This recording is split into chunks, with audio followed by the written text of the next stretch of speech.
ஊரா வீட்டு நெய்ல உங்க வீட்டுக்கு ஸ்வீட் செய்யாதீங்க சிஎம் சார்னு 3 மாசத்துக்கு முன்னாடி வரைக்கும் தொண்டை கிழிய கத்திட்டு இருந்தாரு இன்றைய சிஎம் திரு ஜோசப் விஜய் அவர்கள். அவரு இன்னைக்கு ஒரு அறிவிப்பு வெளியிட்டு இருக்காரு.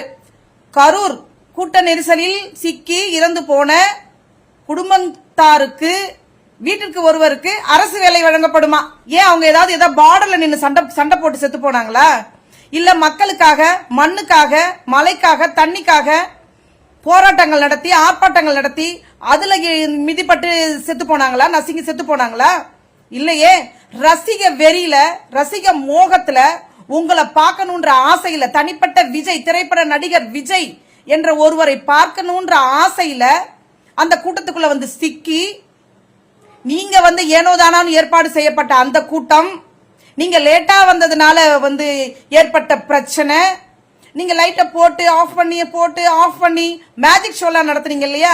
இந்த மாதிரியான விஷயங்களால அந்த மக்கள் அதுக்குள்ள போய் மாட்டிக்கிட்டு செத்து போனாங்க. அவங்களுக்கு நீங்க வேலை கொடுக்கறதாக இருந்தா, உங்களுக்கு இருக்குல்ல, எத்தனையோ நிறுவனங்கள் இருக்கும், எத்தனையோ நிறுவனங்களை நீங்க முதலீடு செஞ்சிருப்பீங்க, பங்குதாரரா இருப்பீங்க.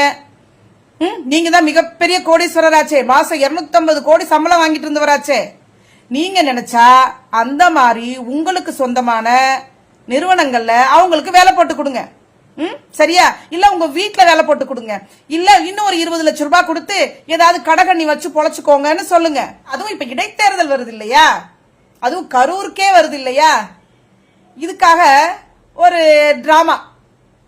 அதுக்கு கவர்மெண்ட் வேலையை தூக்கி கொடுத்துருவீங்களா சிஎம் அவர்களே? கொடுக்க விட்டுருவோமா நாங்க?